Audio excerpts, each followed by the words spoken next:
श्रम संस्कृति पार्टीले कुनै सभा सम्मेलनमा कहिले सुकुम्बासीको तिमीहरू घर भत्काउन छाती थाप्छौ भनेका छौँ? तिमीहरूले हामीले भोट दियो भने तिमीलाई लाख रुपियाँ दिन्छौँ कहीँ भनेका छौँ? छैन। हो हामी सुकुम्बासीको तपाईँको समस्यामाथि राजनीति होइन उनीहरूको न्याय चाहन्छौँ। चुनाव जितेर नआएको भए त सरले मारिहाल्नुहुन्थ्यो नि भन्ने सर भने चाहिँ अहिलेको हेड सरलाई भने होला होइन। बालेनको सिपाही भनेको थिएँ म हो नि। बालेन भनेको चाहिँ व्यक्ति होइन सिस्टम हो, प्रणाली हो। मैले जसरी बालेन कहिलेबाट प्रणाली भएको? हामीले त बालेन साहब भन्ने व्यक्ति मैले मेरो अनुहारमा दाग छ भने मैले ऐना पुस्ने होइन क्या, अनुहार धुने हो। आफ्नो सांसदको नाम आए पछाडि चाहिँ खुट्टा किन काम्छ? होइन त्यो होइन, खुट्टा कमाएको कहिले हुन्छ? अहिले चाहिँ सरकारले गरेको कुरा चाहिँ तिर जाउँ न। कहिले गर्ने? त्यो चाहिँ कहिले गर्ने? त्यो गर्छ, छानबिन गर्छ, त्यस्तो छ।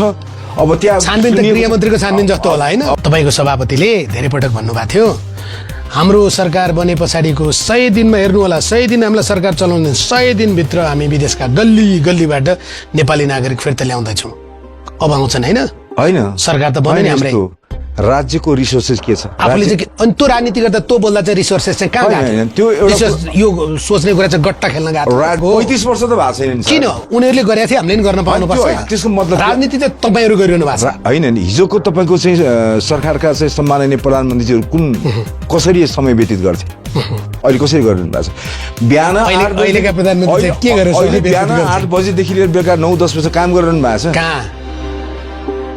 कहाँ कसले देखे? सिंहदरबारमा बसेर। कसले देखे? मैले देखेँ। खै त हामीले त देख्दैनौँ। ठेट कुरा भनिदियो। अब उहाँले चाहिँ महानगरमा हटाउनु खोज्नु भएको थियो, ढुङ्गामुरा भएको थियो, त्यसको रिस पोख्नु भयो। सुरुमा चाहिँ गाड डाङ्डुङ हटाउनु भयो, तर पछि उहाँलाई रियालिटी के थाहा पाउनु भयो? देशभरि हेर्नुभयो नि त। पहिला महानगरमा त हेर्नु भएको थियो सुकुम्बासी, डाङडुङ्गर हानिदिनु भयो। अनि लास्टमा तपाईँको चाहिँ उहाँले के बुझ्नुभयो भने सुकुम्बासी त थियो भने हाम्रो सरकार ढल्छ नि कुरा भनेर बुझ्नुभयो। सबभन्दा बढी सुकुम्बासी कहाँ छ भन्ने यस्तो बलियो सरकार कसरी ढल्छ? त्यस्तो 183 कुरा तपाईँ पहिलोचोटि हो यो? हो, तानाशाही 240 वर्षको राजा त फाली पठाइयो, बोल्ने भने जिब्रो काट्ने राणा त फाली पठाइयो। तपाईँ फेरि यस्तो कुरा गर्नुहुन्छ? ए फाल्दिने जनताले भाग्छ, तर उहाँहरू यति कच्चा र अपरिपक्व छ भनेर जनताले थाहा थियो, भोट त दिन्न थियो। चाहे त सिमानाको सवालमा होस्, गरिब निमुखा किसानको तपाईँको अधिकार हननको सवालमा होस्, बालिन साजुले के भन्नुभयो किसानको बाँदर कहाँ तपाईँको सम्भव पुऱ्याइनुहोस् भनेर चाहिँ रस्टम पारेर बोलिदिनु भयो। राष्ट्र कार्यकारी सरकार पनि त्यो बोल्नुहुन्न क्या त्यस्तो कुरा। यो सेतो हात्ती पालेर जनताले खाइ नखाइकन तिरेको करले यो पाल्न सकिन्न। अब तपाईँ फस्नुभयो। पक्नुहोस् है, तपाईँले के भन्नुभयो? 275 जना सेतो हात्ती भयो, यिनलाई चाहिँ पाल्न सकिन्न, संख्या घटाउँ। स्थानीय तहदेखि सँगसँगै एउटा मन्त्रीलाई दर्जनौं सल्लाहकार चाहिँ फ्रीमा पाल्ने हो। सल्लाहकार चाहिँ कार्यकर्ता हुन्छ त्यो भएर ठिक, ती चाहिँ अरू पार्टीका हुन्छ नि त्यो भएर बेठिक। गत निर्वाचन हुनुभन्दा अगाडि रहेका सरकारहरूको पालामा प्रधानमन्त्रीदेखि लिएर मन्त्रीहरूले राखेका सल्लाहकार संख्या हेर्नु होला। तपाईँले म यो चुनाव पछाडि दुबईबाट आएको भन्ने सोचेको होइन। म 25 वर्षदेखि यही देशमा पत्रकारिता गरेको। पक्कै नै हो नि, हामीले हेर्नै रहेछौँ नि। अनि पक्कै नै हो। तपाईँहरूले मन्त्रीले यत्रो विधि सल्लाहकार राख्ने मैले सुनेको छैन। कार्यबोध छ। कार्यबोधमा चाहिँ सल्लाहकार लगाएर नियुक्ति सल्लाह विज्ञहरू राख्ने हो। विज्ञहरू राख्ने विज्ञ भनेको चाहिँ आफ्नो पार्टीको होइन, आफ्नो पार्टीको हुँदैन। ल को देखाउनु होला, को चाहिँ देखाउनु होला? हाम्रो पार्टीको को नै छ?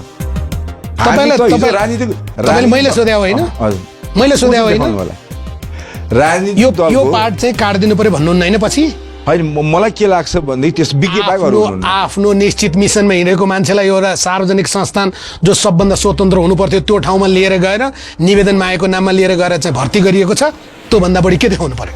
नामै भन्दै भन्नुहुन्छ भनिदिन्छु। हिजो 2007 सालमा 45-46मा 10 जना विद्रोह र 62-63 को जनआन्दोलन मधेस आन्दोलन त्यो अपराधिक गतिविधि थियो कि त्यो परिवर्तनको लागि आन्दोलन हो? सरकारले त्यो बुझ्नुपर्छ। सरकार यहाँ असफल भइसक्यो।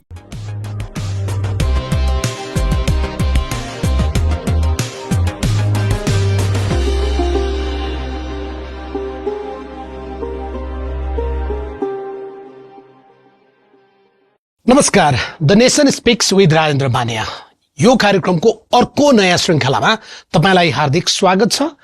आज हामी संसदको कुरा गर्छौं, सरकारको कुरा गर्छौं, वैकल्पिक भनिएका राजनीतिक दलको कुरा गर्छौं। फागुन 21 गते पछाडि जे राजनीतिक परिदृश्य मुलुकको राजनीतिमा बनेको छ राष्ट्रिय स्वतन्त्र पार्टी अहिले झन्डै 2/3 सरकार चलाइरहेको छ, तर संसद जुन गतिबाट जुन अवस्थाबाट अगाडि बढ्नु पर्थ्यो त्यस्तो भइरहेको छैन। संसदमा खास गरी प्रधानमन्त्री बालेन्द्र शाहले गएर दिएको अभिव्यक्ति पछाडि प्रतिपक्षी दलहरू जसरी प्रस्तुत भइरहेका छन्, बजेट आउँदा र बजेटमाथिको छलफलको बेलामा संसद सहज रूपमा अगाडि बढ्यो र हामीले नै प्रतिपक्षी दलका नेताहरूसँग कुराकानी गर्दा अब फेरि प्रधानमन्त्रीको जवाफ मागेर संसद अवरोध गर्ने या संसदलाई अघि बढ्न नदिने, प्रधानमन्त्रीलाई संसदको रोस्ट्रममा फेरि उभ्याउने, यो उहाँहरूको जो योजना सुनिएको छ, त्यो बीचमा संसदले जनताका आवाजहरूको प्रतिनिधित्व गरोस्। अब गाउँमा बाँदरले दुःख दिएको कुरा संसदमा उठोस्, बाढी पहिरोको सिजन आउँछ बर्खामा, त्यसबाट प्रताडित जनताका विषय उठोस्, पढ्न नपाएका मानिसहरूको कुरा उठोस्, सुकुम्बासी जसको बास उठाइएको छ भनिएको छ, होल्डिङ सेन्टरमा होल्ड गरिएको छ भनिएको छ, उनीहरूको विषय उठोस्। यस्ता विषय संसदमा उठ्नुपर्छ र सबभन्दा बढी संसदले कानून बनाउनुपर्छ। विधायकहरूले विधेयकमाथि छलफल गर्नुपर्छ। तर नेपालको संसदमा बेला बेलामा रेस्लिङ हुन्छ। प्रतिपक्षी र सत्ता पक्षका सांसदहरू एक आपसमा के पनि देखियो भने संसदको एउटा मर्यादा हुन्छ। एउटा सांसदले बोलेको कुरा अर्को सांसदले काट्ने होइन, सभामुखसँग अनुमति लिएर सभामुखसँग कुरा गरेर बोल्नुपर्छ।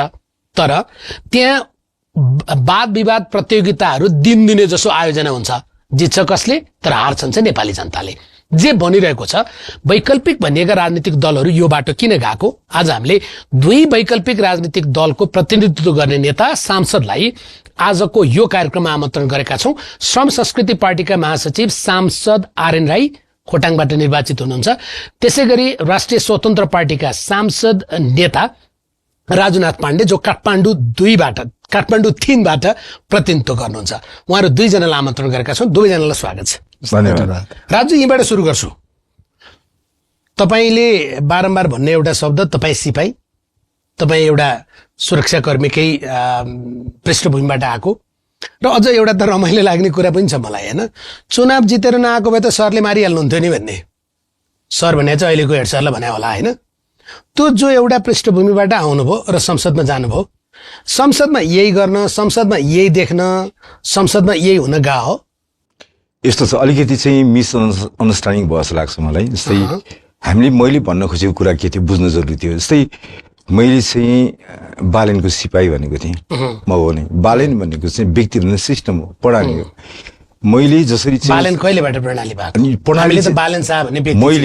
मैले चाहिँ झन् 3.5 वर्ष महानगरपालिकामा काम गर्दाखेरि चाहिँ मैले पाएको कुराहरू उहाँ व्यक्ति भन्दा पनि एउटा सिस्टमको रूपमा मैले लिएको थिएँ र आम नेपालीहरूले लिएकै हो। र आजको जुन अहिले देख्नु भएको छ, आजसम्म आइपुग्दाखेरि जनताले विश्वास गरेको कुराहरू लिएर, त्यसकारण मैले त्यो सिस्टम एउटा प्रणाली प्रवृत्तिको रूपमा मैले लिएको थिएँ। म त्यही प्रवृत्तिको सिपाही नै हो, त्यसलाई म स्वीकार गर्न तयार नै छु। र अरू जसरी अब यो अहिले जुन राजनीतिक कुराहरू गरिरहनु भएको छ, अब यहाँसम्म आइपुग्दाखेरिको अवस्थामा चाहिँ यो कुरा अहिले तत्कालै मूल्याङ्कन गर्ने बेला भइसकेको छैन।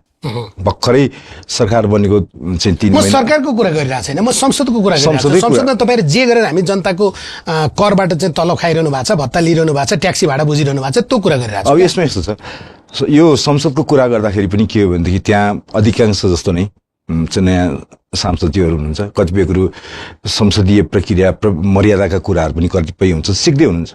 यसलाई चाहिँ हामीले चाहिँ सिक्ने भए स्कुलमा जाने, भर्ना खुल्छ, भर्ना फी तिर्नु पर्दैन भनेको छ वर्षे पछि शिक्षा मन्त्रीज्यूले। संसदको चाहिँ सिक्ने ठाउँ छैन नि, संसदको सिक्ने ठाउँ त संसदै हो नि, त्यहीँ गएर चाहिँ सिक्ने प्र्याक्टिस गर्ने कुरा त्यही नै हो नि। त्यसकारणले अलिअलि पहिला हामीले देखाएको थियौँ 60 दिन कति दिन चाहिँ संसद अवरुद्ध भएको, त्यस्तो छैन नि। त्यस कारण आफ्नो केही कुरा राख्दाखेरि चाहिँ एक किसिमको जनताको विश्वास लिएर आएको जोस जाँगर छ, त्यस अलिक संयमित भएर जानुपर्छ। त्यसलाई काहीँ केही तपाईँलाई संसद अहिले जसरी चलिरहेछ, संसदमा जे भइरहेछ, जस्तो परिदृश्य देखिरहेछ, भदौमा हुनुपर्ने गाई जात्रा वैशाखमा जेठमा असारमा भइरहेछ, मजै लागिरहेछ? त्यस्तो मजा आएन। त्यो संसद चाहिँ एउटा सिक्ने थलो पनि हो र प्र्याक्टिस गर्ने थलो पनि हो। त्यसकारण त्यहाँ देखेका जुन दृश्य परिदृश्य छन् त्यो त्यस्तो मलाई चाहिँ लाग्दैन कि म त्यहीँ बसेर हेरिरहेको छु। म त फेरि हरेक कुराहरू आफूले केही गर्नु भन्दा पनि पहिला सिकेर बुझेर जानेर मात्रै बोल्छु भने आजका दिनसम्म मैले संसदमा बोलेको छैन। र म 3 महिनासम्म के अरे 100 बोल्न नजानेर नबोल्या कि पालो नपाएर नबोल्या कि पालो पनि 100 दिनसम्म चाहिँ म चाहिँ नबोल्ने मेरो आफ्नो कमिटमेन्ट नै थियो म आफूलाई कमिटमेन्ट गरेको थिएँ त्यसपछि अनि त्यसमा त अन्तर्वार्ताको कमिटमेन्ट पनि करिब 100 दिन सरकार बनेको भयो त्यस पछाडि आज अन्तर्वार्तामा बोलिरहनु भएको छ कमिटमेन्ट पुरा अब 100 दिन पुगिसक्यो जस्तो लाग्दैन मलाई अब 2 दिन बाँकी छ होइन त्यसपछि यो कार्यक्रम जाँदा 100 दिन पुग्छ अब ठिकै छ लेट्स सी एकछिन आरएनजी कहाँ आउँछु हजुर तपाईको युवा जोश तपाईको तातो रगत र तपाईको माटो बारम्बार देखिन्छ होइन संसदमा तपाईहरुलाई चाहिँ अध्यक्ष हर्क साम्पाङले त्यही गर्न भन्ने सिकाएर पठाउनुहुन्छ हो युवा जोश भन्नुभयो त्यो चाहिँ मैले बुझिनँ अनि तपाईहरुको प्रस्तुति जोसिलै माटो हुन्छ नि कुरा गर्नुभयो माटो चाहिँ तपाईहरु जहाँ उभिनु भएको छ त्यसको मुनि माटै छ हैन हामी माटोलाई माया गर्छौं अरु कुरा त्यस्तै हो र तपाईले भन्नुभयो युवा जोशको सवालमा यहाँले गरेको प्रश्न अलिक मिल्दैन कि भन्ने लाग्छ मलाई कसरी अब युवा जोश भनेको चाहिँ कुन एंगलबाट भन्नुभयो त्यसो संसदमा तपाईहरु जसरी प्रस्तुत भइरहनु भएको छ जे संसदमा भइराछ तपाईहरुको संख्यात्मक अवस्था एउटा छ तर संसदमा जे देखाइरहनु भएको छ त्यो त अलि बढी जोशीले लाग्छ नि हैन हामीले राष्ट्रियताको सवालमा बोल्नु माटोको पक्षमा बोल्नु सुशासनको पक्षमा बोल्नु गरिब निमुखाको पक्षमा बोल्दाखेरि तातो रगत भयो करिब निमुखाको चाहिँ कुन कुन विषय बोल्नुभयो एकचोटि मलाई मेरो हातमा यी 5 वटा औंला छ यतापट्टि म औंला भाँचेर बस्छु नि ल एक सुकुम्बासीको पक्षमा बोल्यौं बाँच्नुभयो 2 प्रवासमा भएका चाहिँ जति पनि नेपाली युवाहरू छन् त्यसको हकदारी बोलेका छौं 3 फ्री भिसा फ्री टिकटको नाममा ठगिएका युवाहरू कुरा गरेका छौं हो 4 सीमानामा बस्ने नागरिकको कुरा गरेका छौं हो 5 किसानको कुरा गरेका छौं हो 6 मजदुरको श्रमजीवीको कुरा गरेका छौं हो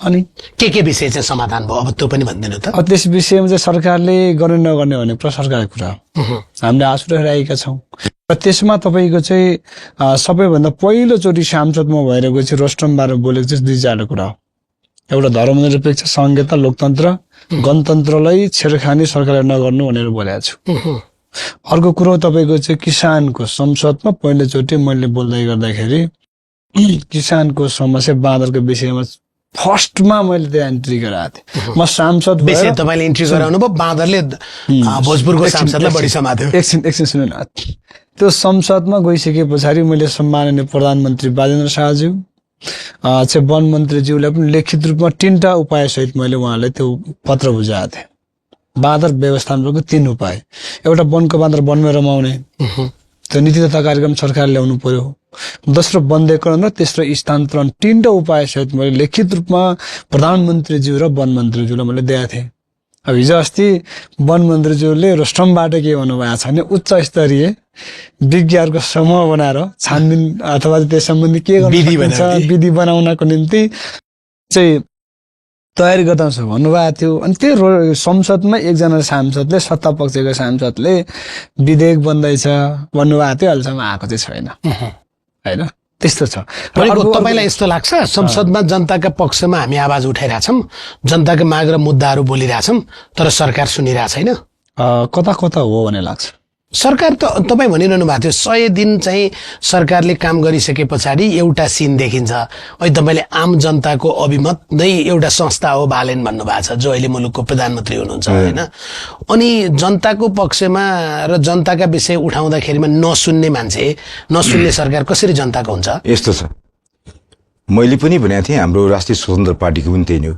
देशमा अहिले सुशासनको खाँचो छ अहिले सबै जनताले चाहेको अनुसारको चाहिँ त्यो डेलिभरीका कुराहरूदेखि लिएर विकासका कुराहरू धेरै कुराहरू छन् यहाँ अहिले सुरुमा चाहिँ स्टार्टिङ पोइन्ट भनेको सुशासन गुड गभर्नेन्सको कुरा हो मैले चाहिँ हिजो निर्वाचन क्षेत्रमा जाँदाखेरि मेरो 1 नम्बर एजेन्डा सुशासन थियो सुशासन बिना जति यहाँ खन्याए पनि केही हुनेवाला छैन त्यसको लागि सरकारले सुशासन चाहिँ को काम सुरु गरेको कुरा त आम जनतालाई सोध्नु होला तपाई विभिन्न सरकारी मलाई चाहिँ भन्दिनु न आम जनताको त यो कार्यक्रम हेरेपछि हरेक चाहिँ तपाईको चाहिँ सरकारी कार्यालयमा जानु होला जनताले जहाँ आफ्नो सेवा लिन चाहनुहुन्छ त्यहाँ सोध्नु होला मलाई सुनाइरहनु भएको के भनेर सोध्ने हैन हिजो जाँदाखेरिको अवस्था र त्यहाँको कर्मचारीले गर्ने बिहेभियर र त्यहाँको प्रोसेसको कुराहरू त्यो भन्दा फरक छ हामी खुसी छौं र विभिन्न कुराहरू पनि आछन् त्यसकारणले गर्दा त्यो चाहिँ तपाईलाई राष्ट्रपाको कार्यकर्ताले चितवनमा भने कि सेवाग्राही जनताले आम सेवाग्राही र आम नेपाली जनता के सजिलो भएको छ सुशासनमा चाहिँ यहाँ प्यारामिटर अहिले भने जस्तै औंला भाँच्यो नि फेरि यो प्यारामिटर चाहिँ सुशासनको सुध्रियो भन्दैन एउटा कुरा हेर्नुस् अब जनताले सरकारी कार्यालयमा जाने कि पहिला 16 वर्ष पुगेपछि अथवा 18 वर्ष पुगेपछि अथवा 20 वर्ष पुगेपछि कति वर्षमा जानुहुन्छ नागरिकता लिन जाँदाखेरि हिजोको हैरानी हो त्यो पासपोर्ट लिन जाँदाखेरिको हैरानी हेर्नुहोस् तपाईँलाई एउटा चिज सच्याइदिन्छु पासपोर्ट लिन जाँदा र नागरिकता लिन जाँदा यो बीचमा पछिल्ला दिनमा हैरानी थिएन होइन मैले पनि हेरेको छु कतिपय चाहिँ म यो जिम्मेवारी भन्दा अगाडि जाँदाखेरि चाहिँ त्यहाँ पासपोर्टको डिजी साहब समेत धेरै कुरा हुन्थ्यो कि नजिक भएको कारणले गर्दा त्यहाँ भएका समस्या मैले आफू पनि सहजीकरण गरेको कारणले गर्दाखेरि चाहिँ धेरै चेन्ज छ मैले भन्न खोजेको कुरा के भनेदेखि सुरुमै जुन 3 महिनाको पिरियड छ यो अहिले चाहिँ क्लाइमेट सेटिङको अवस्था हो है स्टार्ट गर्दैछ गभर्मेन्टले सरकारले सुरु गर्दैछ अब त्यसको केही देखिनेलाई त फिल हुने गरी अनुभूति हुने गरी देख्न केही समय लाग्छ होइन अब सुरुवात गर्दैछ यति समय नै तब अब होइन जनताका सामान्य कुरै सुनेन बाँदर बन्ध्याकरणको कुरा बाँदर नियन्त्रणको कुराको गर्नलाई त किन कुलिङ पिरियड चाहियो र किन चाहिँ समय कुर्न पर्यो र तपाईँ चाहिँ नि कृषिका विषयहरू समाधान गर्न सीमाका जनताका कुरा सुन्नका लागि या उहाँले भनेको तपाईँ सुकुम्बासीका कुरा सुन्नका लागि सुकुम्बासीको त तपाईँ हुकुमबासी हटा भन्नुहुन्छ त्यो आत्महत्या गरेर मर्ने हुकुमबासी थिए अव्यवस्थित बस्ती भन्छौँ हामी त्यो आत्महत्या गरेर मर्ने चाहिँ हुकुमबासी थिए होइन त्यहाँ कुनै किसिमका घटना घटे कहाँ घटे कसरी घटे र घटनाको मेन कारण के हो त्यो अर्कै अलग कुराहरू होला त्यो तपाईहरुलाई पर्छ सरकारले गर्न खोजेको विषय के भने 35-36 वर्षदेखि लिएर चाहिँ विभिन्न आयोगको नाममा चाहिँ आयोगका पदाधिकारी पाल्ने हैन कहिले सुकुम्बासी समाधान आयोग कहिले भूमि आयोग विभिन्न किसिमका त्यो सधैँ लेन्दी प्रोसेस बनाएर चाहिँ राजनीतिक दलका कार्यकर्ता भर्ना गर्ने र तिनको काम कहिले नगर्ने गरिबको कुरा गर्ने गरिबको काम कहिले नसुन्ने त्यो कुरालाई चाहिँ ब्रेक थ्रु गरे हो र हामीले बुझेको थियौं काठमाडौँकै कुरा गर्दाखेरि चाहिँ झन्डै 3370 घरधुरी जस्तो लाग्छ मलाई 5-10 यताउता भए पनि त्यहाँ बस्ने बस्ती कस्ता थिए त्यहाँ कस्ता किसिमको घटना घट्थे र त्यहाँ कस्ता किसिमको गतिविधि हुन्थे त्यो आम कुराहरू हामीलाई मात्र हैन कि यो सुरक्षा निकायलाई पनि थाहा थियो र आफ्नो चाहिँ घर जग्गा अन्य ठाउँमा भए पनि नेपालको अन्य भूभागमा भए पनि यहाँ कब्जा गरेर बसेको अवस्था र राजनीतिक नेतृत्वले चाहिँ सपोर्ट गरेको अवस्था जुन त्यसको म व्यक्ति पनि भए 2-3 वर्ष त्यही त्यो अवस्थित व्यक्ति जहाँ खोलाको चाहिँ मापदण्ड छ खोला बग्ने ठाउँमा लगेर राखिया थियो त्यो चाहिँ एक किसिमले त्यो उहाँलाई जोखिमबाट हामी स्वयंले त्यो खोलाबाट प्रत्येक वर्ष गएर चाहिँ हामीले उहाँलाई उद्धार गरेर स्कुलमा राखेको थियौं उहाँलाई स्कुलमा राख्ने फेरि केही दिनपछि फेरि फर्किने उहाँहरूको स्वयं जीवन रक्षाको लागि हामीले गरेको काम हो तर विभिन्न राजनीतिक जीवन रक्षा भयो त के हैन बहिनी आत्महत्या गरेर मृत्यु हुने 2 जनाको चाहिँ जीवन रक्षा भएन तपाईले देख्नु भएको छ 2 वर्ष अगाडि चाहिँ त्यो खोलामा चाहिँ बचाऊ भन्दाखेरि चाहिँ तपाईको त्यही बस्तीका मान्छेहरु थिए हैन र खोला आयो बीचमा पर्नुभयो बचाउन कति गाह्रो थियो खोलाको जुन बहाव छ एरिया छ त्यो बहाव एरियालाई चाहिँ निश्चित गरिनुपर्छ र यो अतिक्रमण अथवा चाहिँ अव्यवस्थित तरिकाले बसिने र त्यो स्यानिटेसनको कुराहरु छ त्यही खोला त्यो सबै व्यवस्थापनलाई मैले माने त्यो सबै तपाईको नियतलाई पनि माने तर अहिले लिएर गएर ती जेल जसरी चाहिँ हिरासतमा जसरी राखिएका मान्छेहरु तिनको चाहिँ जवाफ कसले दिन्छ अनि हिरासत भन्दा पनि यो जुन त्यो हिरासत त हो नि त्यहाँबाट बाहिर निक्लिन नपाइने त्यहाँ बोल्न नपाइने पाइन्छ सञ्चारको माध्यममा बोल्न नपाइने पाइन्छ त्यहाँ अझ प्रश्न त के छ भने अब मलाई यो प्रश्न चाहिँ त्यति सान्दर्भिक लाग्दैन तर मैले सामाजिक सञ्जालमा पनि त्यो प्रश्न हेरेको थिएँ तपाईको के भन्नुभयो है संस्था नै हो भन्नुभयो के अरे हैन बालन शाहले सिंहदरबार जलाउँछु भन्दा चाहिँ प्रधानमन्त्री बनाउने मलाई यहाँ यसरी राख्यो म यहाँ बाहिर चाहिँ खुकुरी लिएर जान्छु भन्दा उसले लहर थुन्ने यो मस्य न्याय हो सिस्टम भने यसमा चाहिँ के लाग्छ भने कतिपय कुराहरु म भन्दा नि अझ बुझ्नुहुन्छ त्यो भनेको जलाउँछु नै भनेको जस्तो लाग्दैन हो नै होइन अनि त्यो कुराहरु चाहिँ के गर्छु भने हैन त्यो चाहिँ सिंहदरबार आगो लगाइदिन्छु भने के गर्छु भने सिंहदरबार गएर घण्टी बजाउँछु भने उहाँले आफ्नो क्लियरेन्स त दिनै सक्नु भएको छ हेर्नु भएको छ हैन तपाईहरुले पनि हेर्नु भएको छ आएको नि छ त्यो चाहिँ भनेका कुराहरु विषय चाहिँ यसलाई चाहिँ विषयान्तर गरेका विषय हुन् कि अनि आम यो जुन तरिकाले नेगेटिभ तरिकाले सर पढ्दा बुझिने छ केलाई विषयान्तर गर्नु पर्यो र अनि यो त के भनेदेखि 35-36 वर्षदेखि तपाईको राज्य दोहन गरेर बसेर राजनीतिले लगाएको एक किसिमको आरोप मात्र ठिकै छ उहाँले त सुकुम्बासीको व्यवस्थापन गरेको रे खोलामा फेरि मान्छे डुबेर नमरोस् भनेको रे त्यो खोलालाई व्यवस्थित गर्न खोजेको रे उनीहरुको जीवन रूपान्तरण गरिदिन खोजेको रे अनि त्यही विषय उठाएर मैले जनता विषय उठाएँ भन्ने मिल्यो त अनि सुकुम्बासी नेपालमा किन भयो भन्ने विषयमा अध्ययन गर्ने कि नगर्ने तपाईले सोध्ने कि मैले म त उत्तर दिनु बसे हैन प्रश्न सोध्नु बसे हो तर म क्रस क्वेशन गरेको तपाईलाई म भन्छु नेपालमा सुकुम्बासी 3 कारणले भएको छ एक नीतिगत कारणले 2021 सालमा भूमि ऐन बन्यो हो, 28, 29, 36 हुँदै 45, 46 सम्म आयो हो। त्यति बेला पाउच न क्षमता हुने मान्छेले धनी पूर्जा संसार तपाईँको चाहिँ गरेर ल्याए। तर पाउच नहुने क्षमता नहुने मान्छेहरूले त्यति बेला अहिले नै आज उनीहरूले तपाईँको धनी पूर्जा पाएको छैन। म नेपालको 65 जिल्ला घुमेको छु। मधेसमा जानुभयो भने त्यहीसँग जोडेको जग्गा एउटाको अहिले नै छ, सँगै उसको बाबुबाजेदेखि कमाउँदै आएको त्यहीसँग जोडेको जग्गा तपाईँको चाहिँ धनी पूर्जा छ, लाल पूर्जा छ, नम्बरी छ। त्यो किन भयो भने मैले खोज्दै जाँदाखेरि त्यो नीतिगत कारण हो। एक नीतिगत कारणले सुकुम्बासी बने। दोस्रो, हिजोको केन्द्रीकृत शासन प्रणाली जसले काठमाडौँमा मात्रै विकास गर्न चाहन्थे, नेपाल भने काठमाडौँ त सम्झे होइन। त्यति बेला विकास खोज्दै आउँदै गर्दाखेरि घर थर बिर्से, तपाईँ गाउँ बिर्से, कहाँ के उसँग केही छैन। त्यो केन्द्रीकृत शासन प्रणालीले विकास खोज्दै आउँदाखेरि सुकुम्बासी भए। 2, 3 विचार नपुर्याएर विकास गर्दै गर्दाखेरि काठमाडौँको यहाँको तपाईँको रैथानेहरू पनि सुकुम्बासी छन्। त्यो कसरी भयो भन्दाखेरि जसले तपाईँको रोड हाम्रो जो यो भन्यौ नि पूर्व के भन्छ हाम्रो यो चाहिँ रिङ रोड निर्माणको क्रममा भित्रबाट निर्माणको क्रममा एउटा टङ्ग्लाउने घर थिए, घर सब भत्काएर गए, खत्तम भए, ऊ सुकुम्बासी भयो। पनि सुकुम्बासी भयो हो। यो 3 कारणले आज मानिसहरू सुकुम्बासी छन्। अब तपाईँलाई एउटा अनौठो घटना भन्छु। आज काठमाडौँ र नेपालको ठुल्ठुलो सहरमा पहाडमा झरेर बिघा रोपनी जग्गा राख्ने अनि तल झरेर सुकुम्बासी भयो भनेर हाम्रो मिथ्या भ्रम छ। तपाईँलाई म भन्छु, खोटाङ मेरो जिल्ला जहाँ मन्दिर बाँचे छु, 264 जना जति त्यहाँ चाहिँ परिवार सुकुम्बासी छन्। काठमाडौँबाट गएर सुकुम्बासी भयो? कुनै तपाईँको चाहिँ धनगढीबाट गएर सुकुम्बासी भयो? होइन नि हो। नीतिगत रूपमा समस्या छ। अनि यो समस्या वर्षौं दिनदेखि पालेर आएको समस्यालाई अहिले हान्दिने, अहिले डिस हान्दिने, अहिले पनि त्यसलाई जारी राख्ने त त्यसो भए समाधान नगर्ने? फेरि गलत प्रश्न आयो। कसरी गलत भयो? म भन्छु फेरि, तपाईँले मलाई बोल्नु दिनुहोस् न। हो, सुकुम्बासी अव्यवस्थित बसोबासी हटौं, समस्या समाधान गरौं, तर त्यो माथि राजनीति नगरौं। हो, श्रम संस्कृति पार्टीले कुनै सभा सम्मेलनमा कहिले सुकुम्बासीको तिमीहरू घर भत्काउन छाती थाप्छौ भनेका छौं? तिमीहरूले हामीले भोट दियो भने तिमीलाई लाट पूजा दिन्छौं कहीँ भनेका छौं? छैन। हो, हामी सुकुम्बासीको तपाईँको समस्यामाथि राजनीति होइन, उनीहरूको न्याय चाहन्छौँ। तर अहिले तपाईँको चाहिँ राइट साइडमा तपाईँको क्यान्सर भयो, लेफ्ट साइडको तपाईँको हात काटेर उपचार हुन्छ? पहिला ठाउँमा उपचार त गर्नु पर्यो नि। वर्षौं दिनदेखि बिगारेर आएको उहाँले भन्नुभयो हो, राजनीति गरे के गरे, भूमि आयोग भन्ने बनाए उनीहरूले गल्ती गरे, ल माने उनीहरूको पक्षमा ल गल्ती गर्यो, एनिवे ठिक छ। अनि अहिले वर्षौं दिनदेखि कसै माफियाले गरे गल्तीले गरिब निमुखा घाँटी निचर्ने, त्यो चाहिँ न्याय हो? सुकुम्बासी हटाउने ठिक छ, छानबिन आयोग बनाउनु पर्दैन? उच्च स्तरीय सबै हुकुमबासी हुन्छ। फेरि तपाईँले मैले भन्दैछु गल्ती बोलिहाल्नु। कसरी गल्ती? हुकुमबासी तपाईँलाई बिचमा नसुन्ने पनि एउटा भाषण कार्यक्रम आयोजना सुन्नु सबै त्यहाँ सुकुम्बासी सबै तपाईँले राम्रो सुन्नु भएन कि क्या? सुन्नु न, सबै सुकुम्बासी पनि छैनन्, सबै हुकुमबासी पनि छैनन्। छानबिन आयोग बनाउनु पर्छ। के को लागि? त्यही त हामीले भन्दैछौँ त।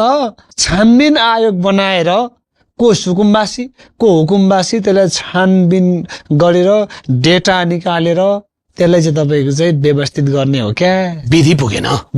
अनि त्यही प्रश्न मैले सम्माननीय प्रधानमन्त्रीज्यूलाई त्यही प्रश्नमा उहाँ उभिँदा सोधेका थिएँ। उहाँको एन्सर के सुन्नुहुन्छ भनिदिउँ? 35 वर्षमा नभए काम 35 मिनटमा खोज्ने भन्नुभयो। त्यति बेला म जुरुक्क उठेर उहाँको कुराले प्रतिकार गर्न सक्थेँ, तर त्यति मूर्ख पनि छैन। मेरो देशको कार्यकारी राष्ट्र प्रमुखलाई मैले तपाईँको चाहिँ पूर्ण रूपमा सरकार प्रमुख राष्ट्रपति छन्, कार्यकारी राष्ट्र प्रमुख त हो नि, कार्यकारी सरकार प्रमुख, उहाँलाई मैले तुरुन्तै तपाईँको चाहिँ प्रतिकार गर्नु मैले चाहिनँ। तर 35 मिनटमा मैले खोजेँ हौ। कति लाग्छ बालेन शाहज्यूलाई? म सोध्न चाहन्छु, 5 वर्ष, 2 वर्ष, 1 वर्ष कति लाग्छ? तर लाखौं लाख सुकुम्बासी र अव्यवस्थित बसोबासीको समस्या समाधान गरौँ, राजनीति हो। ओके, त्यही रोकेर सोध्छु। उहाँले भनेको चिज चाहिँ कहाँनिर रह्यो भने राजनीति। तपाईँले अहिले के भन्नुभयो? 35 वर्षदेखि 36 वर्षदेखि ती पुराना राजनीतिक दलहरू राजनीति गरिरहेको थिए, भोट ब्याङ्क बनाइरहेको थिए। हामीले त्यसलाई समाधान गर्न खोज्दाखेरिमा यो विषयलाई विषयान्तर गरियो तपाईँ भन्नुहुन्छ। उहाँको प्रश्न चाहिँ राजनीति त तपाईँहरूले पनि गरे हो नि, तपाईँकै सभापति होइन रवि लामिछाने, अस्ति निर्वाचित भएर आउनु भयो होइन र? हो है, उहाँले नै बोलेको हो कि त्यो एआईले बनाएको होइन। तपाईँ सुकुम्बासीहरूलाई हटाइँदैन, हटाइयो भने तपाईँहरूको डोजर चलाउँदाखेरिमा छाती थाप्न जाने छाती चाहिँ यो हुन्छ भनेर रवि लामिछानेले बोलेको पक्नुहोस् है। तपाईँकै पार्टीबाट निर्वाचित सांसद हो होइन, केपी खनाल, कैलालीबाट, चिन्नुहुन्छ है? चिन्छु। तपाईँको बालन सर चिया खान जानुहुन्छ नि, उहाँकै हो होइन? पक्कै। अनि उहाँले नै भनेको यो पटक त सुकुम्बासीको छोरो नै तपाईँसँग उम्मेदवार भएर आएको छ, मेरो त घर नै ऐलानीमा छ, म तपाईँहरूलाई धनी पूर्जा दिन्छु भनेर भाषण गरेको त तपाईँले पनि सुने होला, मैले पनि सुनेको होइन? अनि विधि बनाएर हुकुमबासी र सुकुम्बासी छुट्याम, सुकुम्बासीको समस्या समाधान गरौँ, हुकुमबासीहरूलाई दण्डित गरौँ। न त्यो छाती त्यहाँ थाप्न पुग्यो, न त्यो लाल पूर्जा आयो। राजनीति चाहिँ कसले गरे रहेछ सर? यस्तो सुकुम्बासी बस्ती कहाँ हटायो त? अहिले सरकारले सुकुम्बासी बस्ती हटाएको होइन, खालि अव्यवस्थित बस्ती। म प्रतिप्रश्न सोधेँ, यति मान्छेहरूको चाहिँ अर्को ठाउँमा घर छ होइन? मैले सोध्दैछु हजुरलाई, ती सुकुम्बासी होइन भने त तिनको अर्को ठाउँमा जग्गा हुनु पर्यो, घर हुनु पर्यो नि। बस्ती जानु भएको छ? धेरै पटक गएको छु, त्यहाँको मान्छेसँग धेरै पटक गरेको छु। तपाईँलाई के लाग्छ? म सुनको चम्चाले चाँदीको थालमा खाने मान्छे हो। स्टडी राम्रोसँग गर्नु भएको छ छैन कुरा, जानु हाल घुम्न होइन, धेरै पटक रिपोर्टिङ गर्न, पत्रकार हुनु, राम्रोसँग स्टडी गर्नु भएको छ त्यहाँको।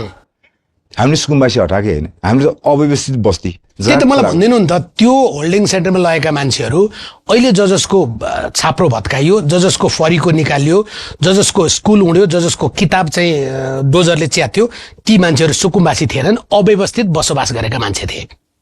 I understand the differences between the landless and the unmanaged people. ती मान्छेहरूको काहीँ जमिन छ, ती मान्छेहरूको काहीँ घर छ, अचै लाग्छ।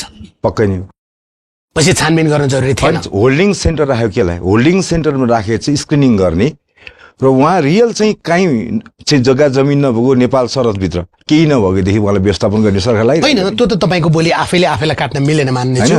तपाईँले अहिले के भन्नुभएको छ भने सुकुम्बासी हटाएकै होइन, अव्यवस्थित बस्ती हटाएको भनेपछि उनीहरूको त सुकुम्बासी हुनका लागि के भन्छ हाम्रो नेपालको कानुनले भने जुन व्यक्तिको नेपालको सरहदभित्र नाममा जग्गा धनी लाल पूर्जा छैन त्यो मान्छे सुकुम्बासी होइन त? पक्कै।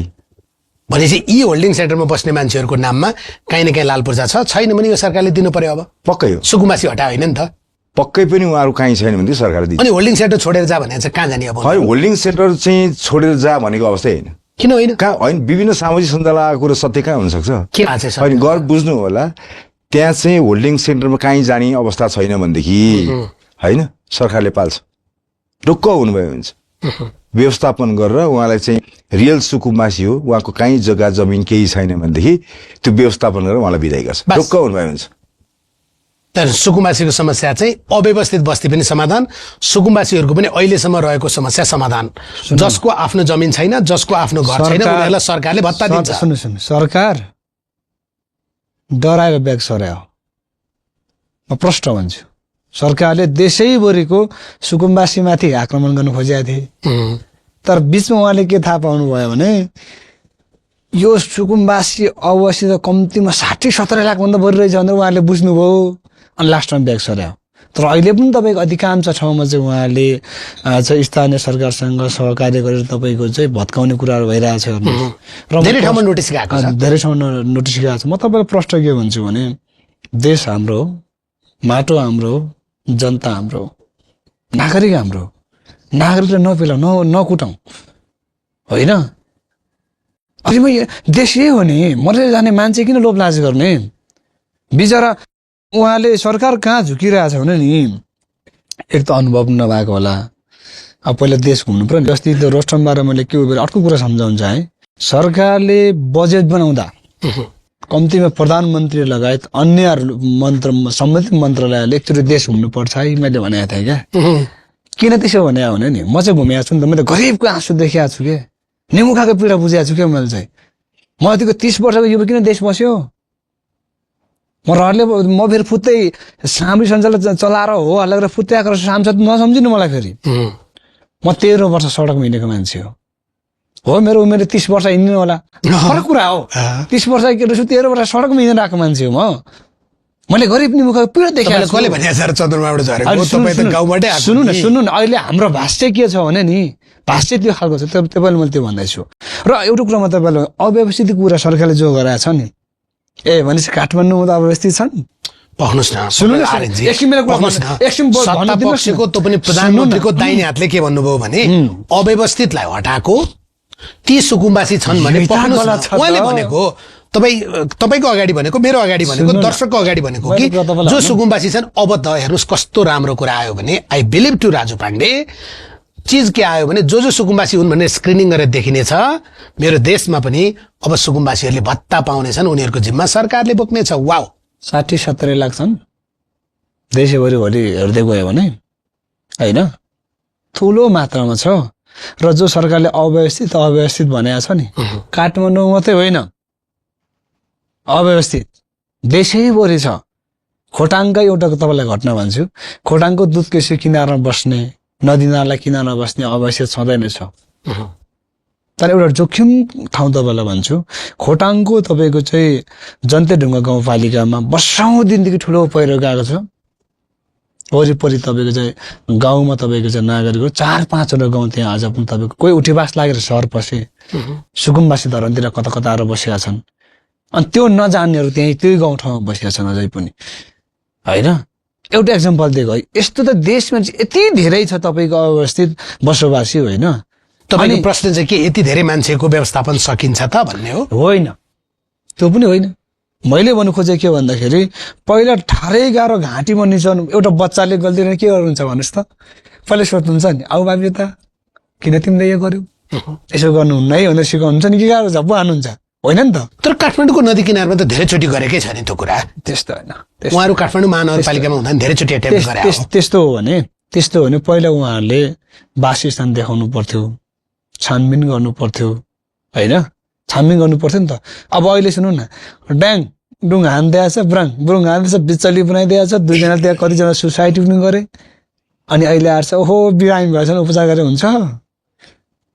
हुन्छ हुँदैन नि त त्यहाँनिर पहिला उपचार गर्नुपर्छ राज सर अर्को एउटा प्रश्न पनि छ तपाईँकै सांसदहरूको तपाईँकै पार्टीका नेताहरूको पनि ऐलानीमा घर रहेछ उहाँहरू आफैले घोषणा गरेर भन्नुभएको छ अहिले यो सुकुम्बासीको कुरा यो डोजर चलाउने कुरा रोकिएको चाहिँ अब आफ्ना मान्छे पर्छन् भनेर अनि हो। हजुरले चाहिँ भन्न खोजेको चाहिँ विभिन्न सामाजिक सञ्जालमा चाहिँ हाम्रो सामाजिक सञ्जाल होइन हामीसँग त्यसको तपाईँलाई चाहियो भने प्रमाण हाम्रो पनि छ। चाहिँ माननीय केपी खनालको विषय जोड्न खोज्नु अथवा अर्को कुनै होला? एउटा कुरा म के भन्छु तपाईँको 2-3 जना सांसदको अरू नाम पनि भनिदिन्छु अहिले भनिदिउँ। अझ क्लियर गर्छु है म अझ क्लियर गरिदिन्छु हामीले सरकारले गरेको कुरा चाहिँ के हो भनेदेखि जोखिमयुक्त रूपमा रहेको अवस्थित बस्ती हटाएको नम्बर 1 ओके सुकुम्बासी बस्तीलाई हटाएको छैन नदी किनारामा रहेको जोखिमयुक्त बस्ती नम्बर 2 मेरै काठमाडौँ क्षेत्र नम्बर 3 मा जहाँ चाहिँ नदी किनारा होइन जोखिमयुक्त छैन त्यहाँ सुकुम्बासी अहिले पनि हुनुहुन्छ खोइ हामीले हटाएनौँ मेरै 3 नम्बर काठमाडौँ क्षेत्र नम्बर 3 मा छ र जो रियल सुकुम्बासी हो उहाँले लाल पूर्जा पाउनुहुन्छ यसमा ढुक्क भएर बस्नु भयो तर विधि उल्टो भयो अनि विधि स्क्रिनिङ त गर्नु पर्यो पहिला जाँच लिने अनि पढाउने भयो क्या त्यस्तो जाँच लिने हो पहिला पढाएर जाँच लिनु पर्यो नि जाँच लिएर चाहिँ पहिला पनि कुरा भएको थियो पहिला पनि हामी महानगरमा छँदाखेरि तत्कालीन प्रधानमन्त्रीज्यूहरूसँग कुरा भएको छ तत्कालीन हाम्रो मेयर साहबले हालको सम्माननीय प्रधानमन्त्रीज्यूले चाहिँ पटक प्रयत्न गर्नुभएको त्यसलाई के सपोर्ट गर्नुपर्छ हामी गर्छौँ भन्दाखेरि पनि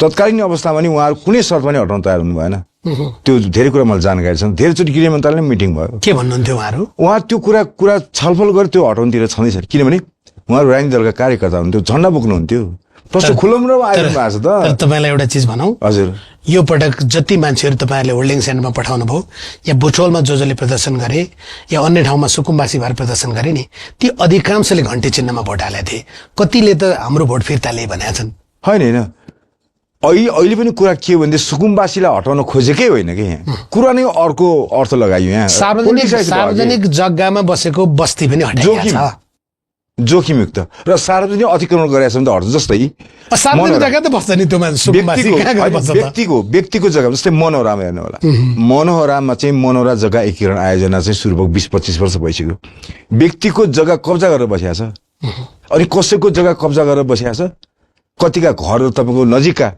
काठमाडौँ नजिकका चाहिँ गाउँहरूमा चाहिँ घरहरू छन् ती मान्छे चाहिँ अड्डा जमाएर बसेका छन् र त्यहाँ छुट्टै एउटा समिति गठन गरेर हो किन बेचै गर्छन् नि 5 लाख 7 लाखमा बेचेका छन् अनि त्यसरी निर्मम तरिकाले नहान्छ कहाँ हुन्छ हेर्नुस् कानुनी राज्यमा सुशासन कायम गर्ने निमित्त निर्मम हुनुपर्छ र सबै कुरा यो हुन्छ कि त्यो हुन्छ कि यो गर्छ कि त्यो बिग्रिन्छ यो बन्छ कि भन्ने हिसाबले राज्य चल्दैन राज्यसँग मानवीयता भन्ने मानवीयता हुन्छ तर न्यायोचित मानवीयता हुनुपर्छ न्यायोचित हुनुपर्छ न्यायोचित भयो भने काम लाग्दैन तपाईको सांसदहरूको समाचार आइसके पछाडि चाहिँ यो ऐलानी जग्गाको अब उनीहरूलाई पूर्जा दिने अनि यस्तो यस विषयमा चाहिँ सरकारले नियम कानुन पद्धति विधि न्यायोचित तरिकाले छानबिन गर्छ त्यो भने के हो भने क्या पहिला हेर्नुहोस् सुरुवात चाहिँ सुशासन मबाट गर्नुपर्छ पहिला कानुन चाहिँ मबाट गर्नुपर्छ म प्रश्न उठाउँछु भने मेरो अनुहारमा दाग छ भने मैले ऐना पुस्ने होइन क्या अनुहार धुने हो आफ्नो सांसदको नाम आए पछाडि चाहिँ खुट्टा किन काम्छ होइन त्यो होइन खुट्टा कमाएको कहिले हुन्छ अहिलेको प्लानिङ नै के थियो भने नि अहिलेको प्लानिङ ऐलानीमा गएर 3.5 तले घर बनेर बसेको छ त्यो पनि करोडको घर होइन म अहिले चाहिँ सरकारले गरेको कुरा चाहिँ तिर जाउँ न कहिले गर्ने त्यो चाहिँ कहिले गर्ने त्यो गर्छ छानबिन गर्छ त्यस्तो छ अब त्यहाँ छानबिन त गृहमन्त्रीको छानबिन जस्तो होला हैन मैले पनि सुनेको छु हैन मैले पनि सुनेको छु बस्ती गाउँ बस्ती नै ऐलानी जग्गामा बसिया छ भनिया छ उहाँ आफैले स्वीकार्नु भएको छ उहाँले चाहिँ चुनावी क्याम्पेनमै भन्नुभएको स्वीकार गर्नुभएको छ त त्यो कुरा हेर्नुहोस् उहाँले ढाँट्नु भएको छ र राज्य नढाँटेपछि चाहिँ बस्न पाइदैन बस्न पाइन्छ पाइँदैन त्यसको मापदण्ड बन्ला केही बन्ला अहिले त्यो चाहिँ कहिले भन्नु यी सुकुम्बासीको चाहिँ यी तपाईले यी अव्यवस्थित सुकुम्बासी होइनन् भन्नुहुन्छ म मरे पत्याउँदिन हैन यी सुकुम्बासीका लागि चाहिँ तपाईलाई मापदण्ड चाहिएन तपाईको सांसदको नाम आएपछि तपाईको नेताको नाम आएपछि मापदण्ड चाहियो म सुकुम्बासी हो भने स्वीकार्दै म होइन भनेर स्वीकार्दिन अधिकांश होइन सुकुम्बासी नै होइन उहाँहरू चाहिँ अहिले हेर्नुहोस् है अब बर्खा सुरु भयो नि डुङ्गा लिएर जानुपर्ने अवस्था थियो म स्वयं पोहोर साल चाहिँ साँझ तपाईँको 6-7 बजीतिर त्यहाँको मान्छेले बोकेर विभिन्न चाहिँ सामाजिक सञ्जाल देख्नु भएको छ हामीले बोकेर लगेर स्कुलमा राखेका छौँ उहाँलाई जोखिम जीवधनको सुरक्षा गरिरहेको छौँ यहाँ त पोलिटिसाइज भयो कि हामी नागरिकको अव्यवस्थित रूपमा बसेको नदी किनारामा खोलाले बगाउँछ कि विभिन्न किसिमको धनजनको क्षति हुन्छ कि भन्ने हिसाबले हामी बचाइरहेछौँ त त्यो अरू व्यक्तिहरूले चाहिँ अरू राजनीतिक दलले उचालिरहेछन् कि तर हामी व्यवस्थित गर्न चाहन्छौँ न्याय मैले भनेको छु 3-4 कुरा हेर्नुहोस् है मेरो सुशासन होइन सामाजिक न्याय न्यायोचित वितरण प्रणाली विकास अनि समृद्धि भन्छु म मेरो हेर्नुहोस् है मेरो कुराहरू यो 4 पिलर मैले लिएर बसेको छु र हिजो हेर्नु होला आज मात्रै भने मेरो चुनावी क्याम्पेन भनेको थिएँ हामी राज्य चाहिँ अभिभावककै भूमिका खेल्नुपर्छ तर अभिभावकको भूमिका खेल्ने राज्यसँग चाहिँ अननेसेसरी किसिमले चाहिँ राजनीति गर्ने हिसाबले भोट बैंक सुरक्षित गर्ने हिसाबले जहाँ हुन्छ नि त्यहाँ यस्ता कुरा आउँछन् यस्ता कुरा सुन के हुने होला त्यस्तो त तपाईहरुले प्रशस्तै गर्नुभयो नि हैन एउटा चिज सोधौं जस्तै तपाईको सभापतिले धेरै पटक भन्नुभएको थियो हाम्रो सरकार बने पछाडिको 100 दिनमा हेर्नु होला 100 दिन हामीलाई सरकार चलाउने 100 दिन भित्र हामी विदेशका गल्लीबाट नेपाली नागरिक फिर्ता ल्याउँदै छौं अब आउँछन् हैन सरकार त बन्यो नि हाम्रो राज्यको रिसोर्सेस के छ आफूले चाहिँ अनि त्यो राजनीति गर्दा त्यो बोल्दा चाहिँ रिसोर्सेस चाहिँ कहाँ गयो त्यो एउटा यो सोच्ने कुरा चाहिँ गट्टा खेल्न गएको राज्यले चाहिँ क्लाइमेट सेटिङ गर्दैछ अहिले हेर्नुस् त्यसमा 200 दिन भने भए हुन्थ्यो 2 वर्ष भने भए हुन्थ्यो बोल्ने बेलामा त्यो जिब्रो चाहिँ किन चिप्ल्याएको 35 वर्ष त भएको छैन किन उनीहरूले गरेको थियो हामीले नि गर्न पाउनुपर्छ त्यसको मतलब राजनीति चाहिँ तपाईहरु गरिरहनु भएको छ हैन नि हिजोको तपाईको चाहिँ सरकारका चाहिँ सम्माननीय प्रधानमन्त्रीज्यू कुन कसरी समय व्यतीत गर्थे अहिले कसरी गरिरहनु भएको छ बिहान अहिलेका प्रधानमन्त्री के गरेर बिहान 8 बजेदेखि लिएर बेलुका 9-10 बजे काम गरिरहनु भएको छ कहाँ कसले देखे सिंहदरबारमा बसेर कसले देखे मैले देखेँ खै त हामीले त देख्दैनौँ संचार माध्यममा देख्दैनन् जानु होला जान त इन्ट्री दिनु पर्यो नि अनि त्यो सूचना लिन सक्नु भइहाल्छ नि सूचना त दिनु पर्यो नि पाइन्छ सूचना उत्तर कोरिया जस्तो छ भन्छ सरकारको प्रवक्तालाई सोध्नु भयो हुन्छ सरकारको प्रवक्ता जवाफ पनि सुनेको छ सर फेरि सोध्नु होला सुनेको छ पार्टीको प्रवक्ताको नि सुनेको छ सरकारको प्रवक्ताको नि सुनेको छ आर्यनजी एउटा समय दिएर उहाँहरूले गर्नु भएन भने विरोध गर्न स्वाभाविक हुन्थ्यो यो हामी व्यवस्थापन गर्दैछौँ सक्छौँ गर्छौँ यस्तो के सुन्नु न सरकार निर्मम कहाँनिर हुने भने नि अघि नै मैले भने नि पहिला छानबिन समिति खास ठेट कुरा भनिदिउँ अब उहाँले चाहिँ महानगरमा हटाउनु खोज्नु भएको थियो ढुङ्गामुरा भएको थियो त्यसको रिस पोख्नु भयो सुरुमा चाहिँ गाड डाङ्डुङ हटाउनु भयो तर पछि उहाँलाई के आभास थाहा भयो रियालिटी के थाहा पाउनु भयो भने देशभरि हेर्नुभयो नि त पहिला महानगरमा त हेर्नु भएको थियो सुकुम्बासी सुन्नु त्यो रिस थियो डाङडुङ्गर हानिदिनु भयो अनि लास्टमा तपाईँको चाहिँ उहाँले के बुझ्नुभयो भने सुकुम्बासी त थियो भने हाम्रो सरकार ढल्छ नि कुरा भनेर बुझ्नुभयो सबभन्दा बढी सुकुम्बासी कहाँ छ भन्ने यस्तो बलियो सरकार कसरी ढल्छ त्यस्तो 183 कुरा तपाईँ पहिलोचोटि हो यो हो तानाशाही 240 वर्षको राजा त फाली पठाइयो बोल्ने भने जिब्रो काट्ने राणा त फाली पठाइयो तपाईँ फेरि यस्तो कुरा गर्नुहुन्छ ए फाल्दिने जनताले फाल्छ र सुन्नुहोस् सुकुम्बासीको सबैभन्दा बढी कहाँ छ म भनिदिउँ उहाँहरूले अब सबैभन्दा बढी तराई मधेसमा छ क्या अथवा सहर केन्द्रित छ क्या उहाँले भोट खोज्छ त्यहीँबाट बढी अनि उहाँले पछि ढ्याक्क के बुझ्नुभयो ओहो यो सुकुम्बासी अवस्थित छुयो भने अर्कोचोटि फेरि 182बाट 80तिर झरिन्छ भने चिन्ता गर्ने बेला भएको छैन ब्याक सर्नुभयो क्या रियालिटी कुरा त्यही हो जो उहाँले काठमाडौँको 2-4 तपाईँको चाहिँ खोला किनारको अवस्थित भन्नुभएको छ नि यसो देशको भोट डेटा हुन्छ नि 60-70 लाख भन्दा बढी व्यवस्थापन जरुरी त छ नि सुन्नु न छ हो त्यो छ त हामीले छैन भने छौँ त हामीले पनि देखेको हामीले छैन उहाँहरूले मान्छे उद्धार गरेको पनि देखेको रमेश लेखकले भिजिबिलिटी पुगेन भनेको पनि देखेको प्रक्रिया त यस्तो क्या उहाँले के गर्नुभयो भने नि उहाँले जनता मारा काम गर्नुभयो गरिब मारा काम गर्नुभयो मजदुर मारा श्रमिक मारा काम गर्नुभयो क्या सरकारले त्यो किन हो थाहा छ हौसिनु भयो उहाँहरू बढी उम्लिनु भयो हौसिएको रुखले फल दिँदैन म त सम्झेर भनिरहेको छु आफ्नो सम्झेर भने फेरि थोरै पोरै सम्झेर भने हो उम्ल्यो भने पोखिन्छ भनिरहेको छु किन थाहा छ सफल होस् भनेर हो क्या त्यो उहाँहरू सफल हुनुपर्छ भन्ने हो मेरो धारणा किन थाहा छ त्यो देशको लागि अहिले उहाँले के गर्नु थाहा छ 35 वर्षदेखि मात्रै नभनौँ न 240 वर्ष राजाले 104 वर्ष राणाले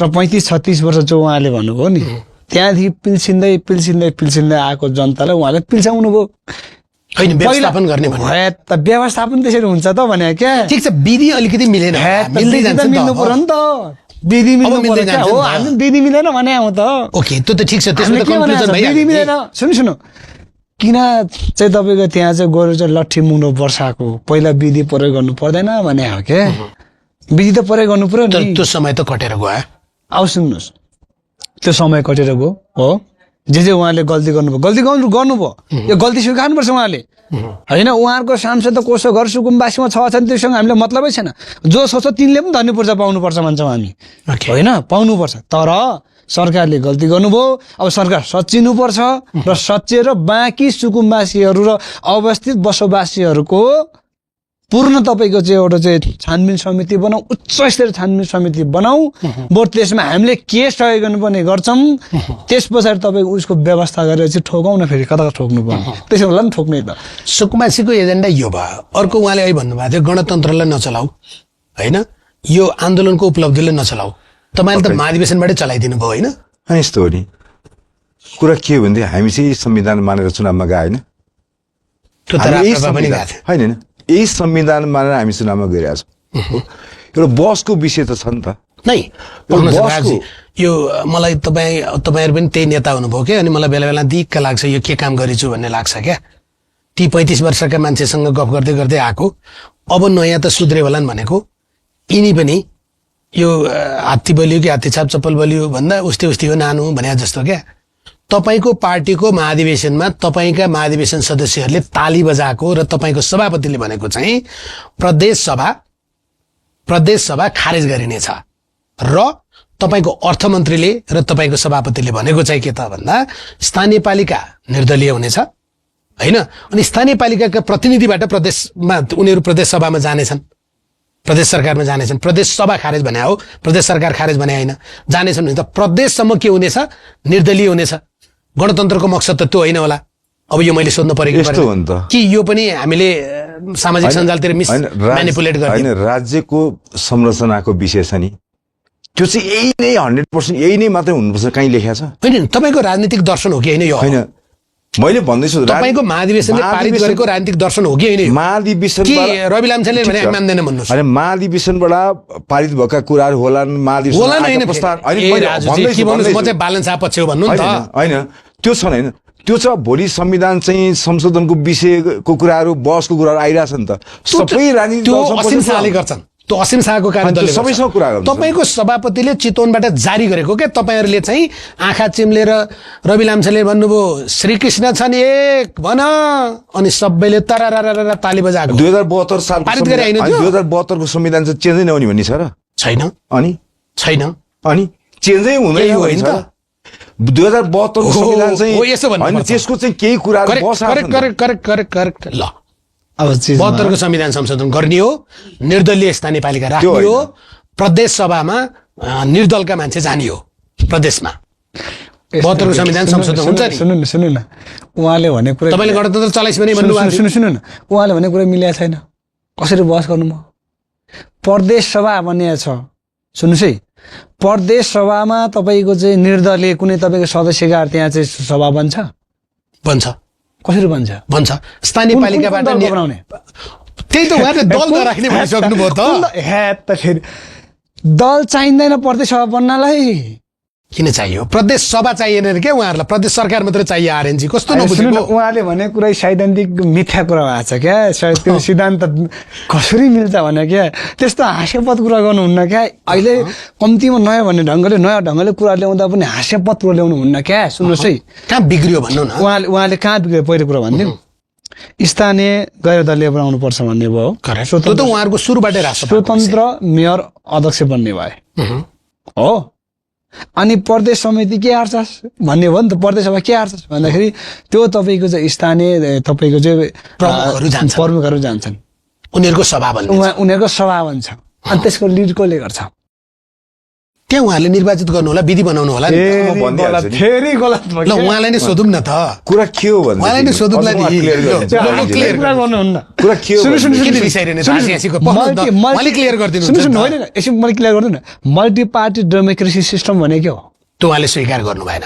अनि त्यो उहाँहरूले संघीय प्रतिनिधि सभा बाहेक सुन्नु न, अन्त उहाँले विकल्प छ। त्यसै एउटा विकल्प कि हामी राजावादी हुनु पर्यो, राजा चामछम भन्नु पर्यो एक, कि त हामी एक दलीय सिस्टम अथवा चाहिँ तपाईँको चाहिँ गैर दल बहुदल मान्दैनौँ भन्नु पर्यो क्या।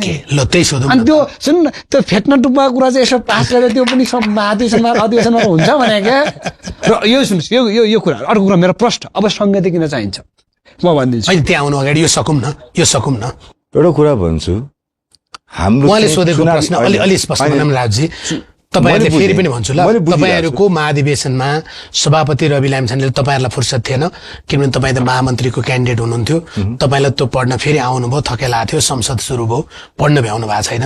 मेरो त कामै त्यही पढ्ने हो होइन, त्यस कारणले मैले धेरैचोटि पढेँ नि त। मैले पढ्दा निकालेको सिनाप्सिस के हो भने रासोपाले स्थापना कालदेखि नै भनेको स्थानीय पालिका स्वतन्त्र हुनुपर्छ, निर्दलीय हुनुपर्छ। त्यो ती भन्नुभएको छ। स्थानीय पालिकाको संख्या घटाइनेछ भन्नुभएको छ, कति घटाउने भन्नुभएको छैन।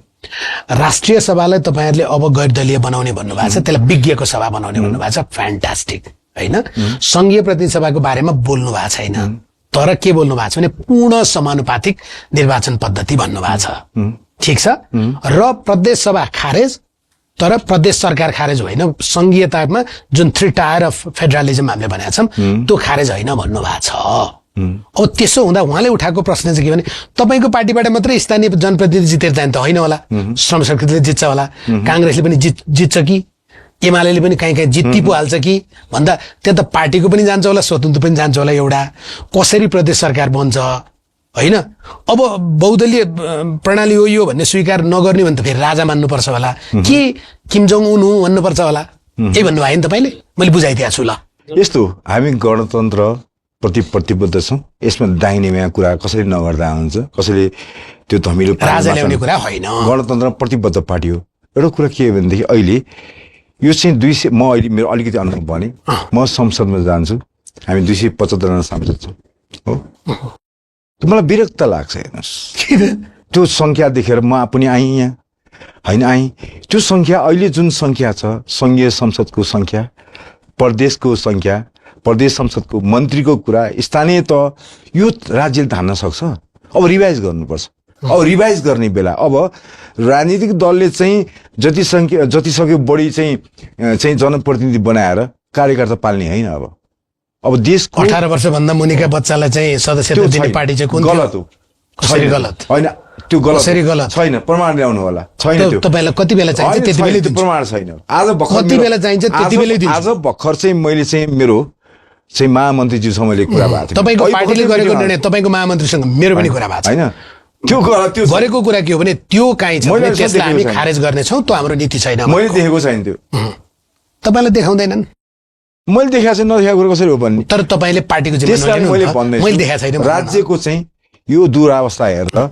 त्यता नजाउँ न कुरा यसरी जेरी नपकाउनु। गणतन्त्रप्रति त्यो प्रदेश सरकार कसरी बन्छ, त्यो गैर दलीय कसरी हुन्छ, भोलि छलफल हुन्छ नि त। भोलि चाहिँ हाम्रो राष्ट्रिय स्वतन्त्र पार्टीको एउटा चाहिँ होला। तपाईहरुको त अडान भयो। सबै हैन, सबै राजनीतिक दलसँग छलफल त भइ नै हाल्छ नि। छलफल गरेर ल्याओ त्यो। हैन, आफ्नो पहिला पारित गर्ने यो सुकुम्बासी व्यवस्थापनकै शैली हो यो। पार्टीको त ल्याउनु पर्यो नि त पहिला। आफ्नो पार्टीभित्र आफू क्लियर हुनु पर्यो नि त। अनि प्रस्तावहरु छलफल होला। अनि संविधान अनुसार चाहिँ त्यो 2/3 तपाईहरुलाई त अरु पार्टीसँग छलफल नगरी नि पुग्छ संविधान संशोधन गर्नु भएन। अस्ति संसदमा लफडा हुँदै गर्नु भएन। हैन, डेमोक्रेसीमा गणतन्त्रमा कहिले काहीँ चाहिँ वाद विवाद हुने, आफ्नो मतभेद हुने सामान्य कुरा हो। संसदमा त्यो देखिन्छ। तपाईलाई संसदमा जाँदा चाहिँ दिक्क लागेको चाहिँ विरक्त लागेको चाहिँ यत्रो 275 जनाको सेतो हात्ती किन पाल्नु भनेर मलाई कन्फर्म। तपाई के भन्नुहुन्छ? मलाई लाग्छ त्यो कुराहरु। यसमा यस्तो छ, पहिलो नम्बरमा सरकारलाई म सजेस्ट गर्न चाहन्छु, सरकार धेरै दायाँ बायाँ नगर्नु, धेरै नअम्लिनु। अहिले जे छ त्यसमा यथावत राखेर सरकार चलाउनु, सुशासन कायम गर्नु। संविधान वेद होइन, मन्दुम होइन, र सुन्नु परिवर्तन गर्ने। अब संविधानको सवाल, संशोधनको सवालमा सरकारलाई थाहै रहेछ यो संविधान संशोधनको अथवा संविधान पुनर्लेखनको निम्ति यो निर्वाचन भएको हो, कानून बनाउन भएको होइन नि। तर संसदको 2/3 संविधान संशोधन गर्न मिल्छ। सुन्नु न, थाहा छ क्या मलाई, त्यो पढेको छु होइन। उहाँले संविधान संशोधनको प्रस्ताव र संविधान तपाईको यो विशेष गरी यो तपाईको यसपाको निर्वाचन त्यसको लागि भएको होइन। तर उहाँले चुनावमा त्यही एजेन्डा लिएर गएको। एनीवे उहाँले संविधान संशोधनको कुरा ल्याउनु भयो। स्थानीय तह घटाउँ, ओके, छलफल गरौँ। हाम्रो पार्टी छलफल गर्न तयार छ। कहाँ घटाउने र कहाँ बढाउने होला नि फेरि, होइन?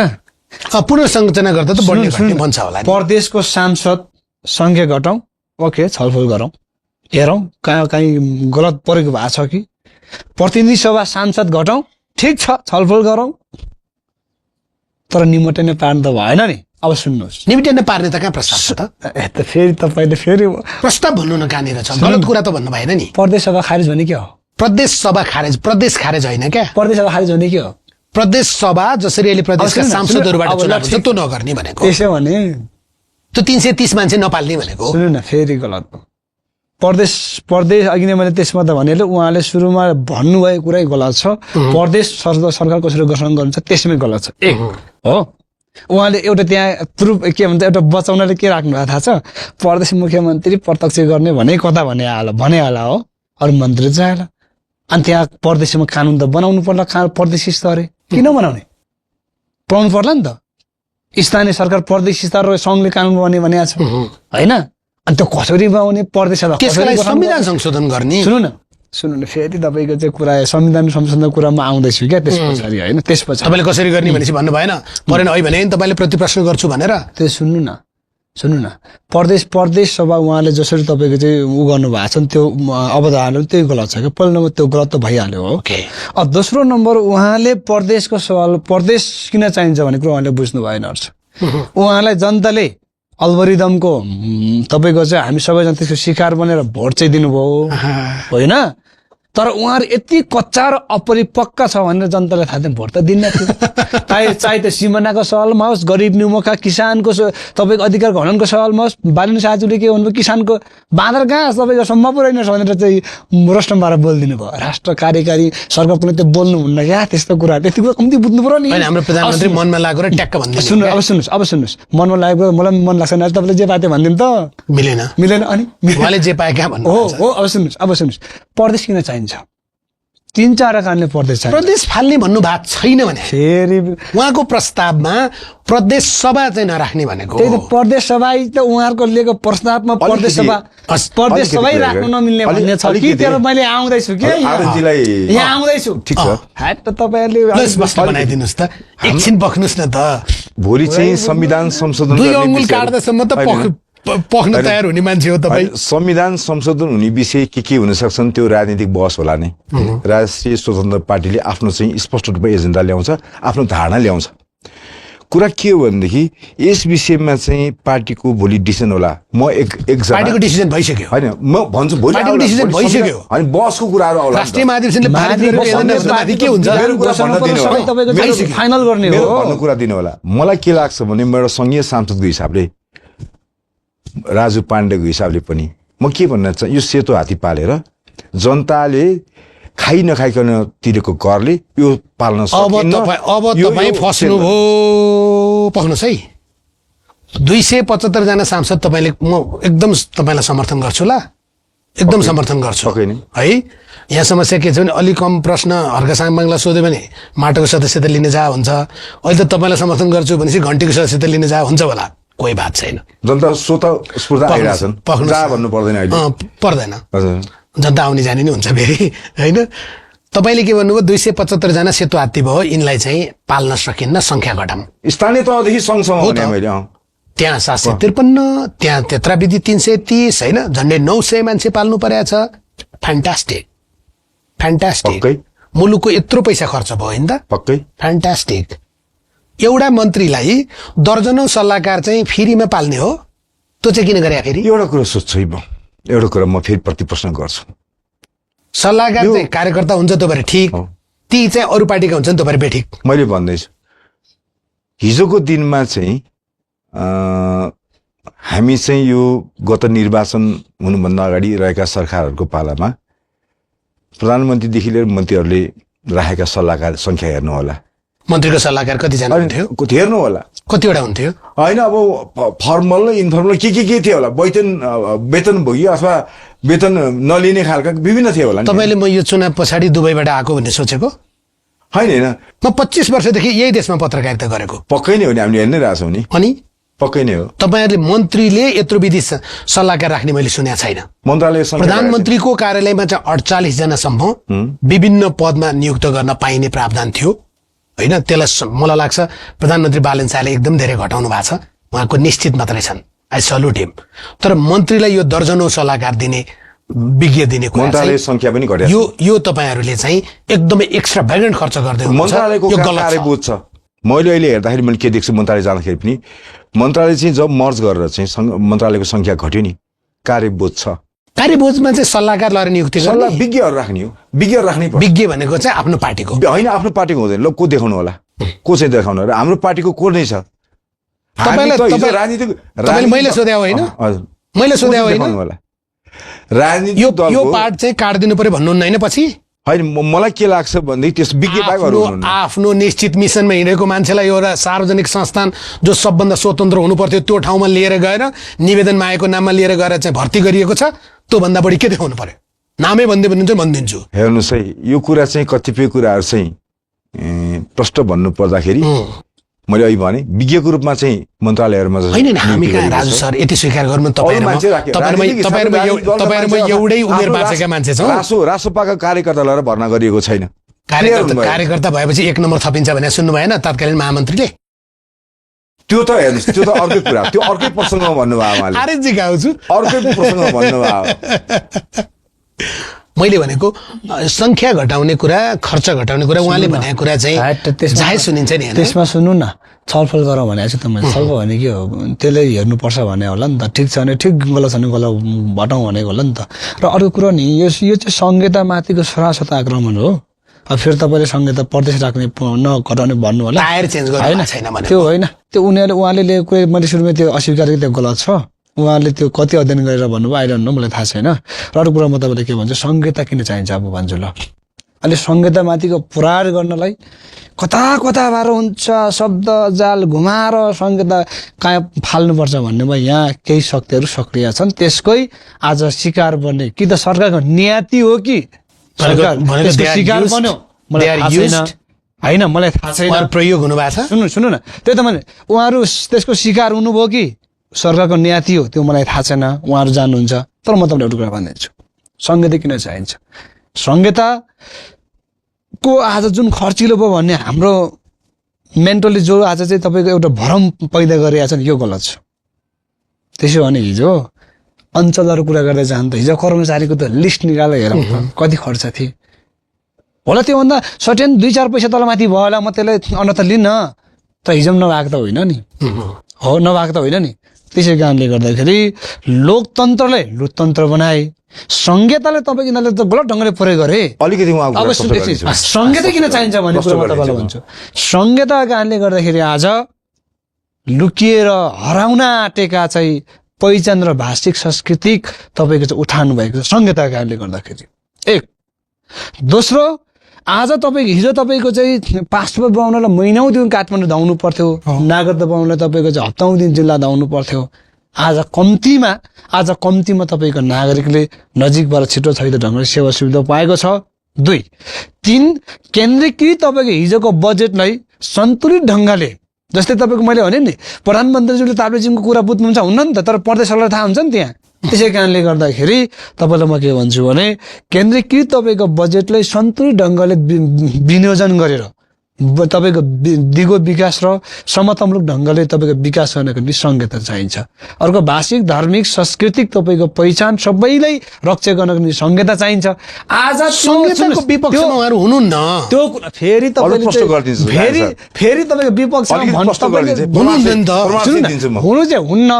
हुनु चाहिँ हुन्न तर उहाँले ल्याउनु खोज्नु भएको कुरा पनि बेठिक छ र उहाँले संहितामा छेडखानी गर्नु खोज्दैछ क्या आज संहिताका कारणले गर्दाखेरि यो देशमा आदिवासी जनजातिले मधेसीले थारूले मुस्लिमले दलितले समग्र तपाईँको उत्पीडित वर्ग र समुदायले आज मुक्ति पाउँदैछ क्या ती सबै समुदायले तपाईँको चाहिँ यहाँ राहत पाउँदैछ अनि त्यसलाई तपाईँको छेडखानी त्यसको तपाईँले छेडखानी भने चाहिँ त्यो प्रदेश सभा खारेज भन्नेले छेडखानी हुन्छ त्यसलाई वञ्चित गर्नको निम्ति आज एकल भाषी एकल तपाईँको चाहिँ संस्कृति एकल जाति किसिमको जुन हिजोको विचार थियो नि त्यसलाई उहाँले बिउताउनु खोज्नु हुँदैछ यदि त्यस्तो हो भने फेरि तपाईँको चाहिँ सिंहदरबारको विरुद्ध फेरि सङ्घर्ष हुन्छ म तपाईँलाई एउटा अन्तिममा एउटा कुरा भन्छु सिंहदरबारको विरुद्ध किन देशमा तपाईँको बेला बेलामा विद्रोह हुन्छ भने नि त्यो सिंहदरबार ठाडोको पनि हो त्यो सिंहदरबार किसान मजदुर सबै नागरिकको सिंहदरबार हो भनेर अनुभूति नभएको कारणले गर्दाखेरि सिंहदरबारको विरुद्धमा बेला बेलामा फरक किसिमका आन्दोलनहरू हुन्छ तपाईले त्यसैले उहाँले संहितालाई जुन ढङ्गले घुमाएर संहिता मास्ने कुचेष्टा गर्नुहुँदैछ नि यो हामीलाई स्वीकार्य छैन यो उत्पीडित समुदाय तपाईँ गरिब किसान मजदुरलाई स्वीकार्य छैन आज कर्णालीको जनताले प्रवेश गराउनु भयो तपाईहरूले 32 मध्ये 30 सिट प्रत्यक्षमा जित्नु भएको छ मधेसमा संघीयता हामीले 62 आन्दोलन पछि तत्काल हाम्रो अन्तरिम संविधानमा राख्या होइन जब मधेस उठ्यो जब मधेस आन्दोलन भयो त्यसको विरासतको रूपमा संघीयता हामीले एक्सेप्ट गरेर गयो होइन तर जुन भूमिले तपाईहरूलाई एकजना त उम्मेदवारै नहुँदा पनि सबभन्दा धेरै मत ल्याएर बस्नु भएको छ तथापि मातृका यादव सांसद हुनुहुन्छ 30 सिट त तपाईहरुकै सांसदहरूले प्रत्यक्ष जितेका छन् समानुपातिकमा तपाईहरुलाई त्यति धेरै मत हालेको छ त्यो मधेसलाई पनि बिचकाउने आदिवासी जनजातिलाई पनि बिचकाउने सबैलाई बिचकाउने यस्तो काम चाहिँ किन गरे होइन गलत बुझाइ किन हो भनेदेखि प्रमाण पनि छ मसँग हिजो चुनावी क्याम्पेनको सिलसिलामा चाहिँ हाम्रो सम्माननीय प्रधानमन्त्रीज्यूले चाहिँ जनपुरामा भाषण गर्नुभएको थियो त्यो भाषण चाहिँ उखु किसान चाहिँ माइती घरमा आएर धरना बसिरहनु भएको थियो अब माइती घर होइन जनकपुरमै काठमाडौँ जान चाहिँ घुम्न जाऊ पशुपति दर्शन गर्न जाऊ स्वयम्भू जाऊ तर सबै अधिकार यही जनकपुर संघीयतालाई झन् स्ट्रङ बलियो बनाउनु पर्छ भने हाम्रो राष्ट्रिय स्वतन्त्र पार्टीको यो प्रस्तावले कसरी बलियो भन्छ किन भन्दैन त्यहाँ बस्ने पदाधिकारी मोडालिटीको कुरा डिस्कस गर्न सकिन्छ त्यो निर्वाचित भएर पार्टीबाट नल्याउनु निर्वाचित प्रतिनिधि आउँछन् तर टिके चाहिँ आउँदैनन् अहिले टिके आछन् होइन आउँदैनन् भने उहाँले टिके आछन् छैनन् भोलि पनि आउँदैनन् त्यही त अहिले टिके आछन् टिके आयो भनेदेखि चाहिँ त्यो चाहिँ गणतन्त्र अहिले त झन् निर्वाचित आएको होइन हो निर्वाचित त्यो मोडालिटी यो जुन संख्या छ नि यो अभाव छ देशै थिएन सक्दैन यो रिभाइज गर्नुपर्छ यो चाहिँ जनप्रतिनिधिले नै गर्ने हो शासन जनताको जनप्रतिनिधि तर दल प्रतिनिधि होइन जनप्रतिनिधि पर्यो र दल त्यो कसरी जाने भन्ने छलफल होला नि त अहिले मलाई एउटा चिज बताइनु राजजी मैले नबुझेको स्थानीय पालिकामा चाहिँ जनप्रतिनिधि चाहियो दलको हुँदैन प्रदेशमा पनि दलको हुँदैन अनि यो संसदमा चाहिँ दलको किन चाहियो किन बाढीचोडी खान एउटा कुरा हेर्नुहोस् है स्थानीय तहमा पनि तपाईँको कुरा गर्दाखेरि कसरी जाने त भन्ने छलफल त संविधान छलफल होइन भने फेरि तपाईँको मेरो कुरा यही मिलेन प्रस्ताव ल्याउने एउटा कुरा हो केही त अन्तिम देशको संविधान संशोधन गर्ने संख्या नै भएको पार्टीले आफ्नो महाधिवेशनबाट पारित गरेपछि त्यसलाई उल्ट्याउन फेरि महाधिवेशनमा जानुपर्छ क्या यस्तो कुराहरू महाधिवेशनमा गएर महाधिवेशनले लिएर आएको कुरा कतिपय होला नि त भोलि विभिन्न राजनीतिक दलसँग छलफल त हुन्छ संविधान संशोधन गर्ने विषय एउटा राजनीतिक दलले मात्र गर्दैन ढुक्क हुनु होला एउटा राजनीतिक दलसँग 2/3 बहुमत भए तापनि पाइन्छ त्यो संविधानले प्रष्टसँग दिएको छ तर भए तापनि होइन मल्टिपार्टी सिस्टममा अरू राजनीतिक दलसँग छलफल हुन्छ एउटा निष्कर्षमा पुगिन्छ र जान्छ यो कसैलाई बिचक्याएर कसैलाई निषेध गरेर चाहिँ अगाडि बढ्दैन तपाईँहरू खुसी हुने चिज पनि ल्याछ रासोपाले के पो पूर्ण समानुपातिक निर्वाचन प्रणाली म तपाईँलाई भन्दिम सरकारले संविधान कहाँ परिवर्तन गर्नुपर्छ भने संविधान संशोधन गर्ने भने सरकारले संख्याको विषयमा हेरौँला भनेको छौँ त्यो छलफलको विषय त्यो छलफलको विषय भएन होइन र तपाईँको यहाँले कहाँ संविधान संशोधन गर्नुपर्छ भने एक पूर्ण समानुपातिको विषयमा छलफल गर्दा त्यसमा पनि ठुलो कुरै भएन हो अनि सिटको संख्याको विषयमा छलफलै भएन अहिले डिबेटको कुरा होइन छलफल गरौँला त्यो संविधान संशोधनको बेला अरू कुरो तपाईँले संविधान संशोधनै गर्ने हो भने त्यो मैले लिखित रूपमा चाहिँ त्यो कार्य व्यवस्थाको रूपमा त्यो संविधान संशोधनको टिममा मैले दिएको छु त्यहाँको सदस्य म पनि हो होइन अहिले एक नेपालको महिला पुरुषभन्दा संख्या बढी छ हो अहिले उहाँलाई कतिमा हामीले अधिकार महिला सशक्तिकरण भनिन्छ कति पर्सेन्ट छ 33 एक तिहाई त्यसलाई 50% पुर्याउनु महिलाहरूको राज्यको सबै अङ्गमा कम्तीमा 50% महिलाको अधिकार सुनिश्चित संविधानमा गरियोस् त्यो एउटा कुरा ल्याउनुहोस्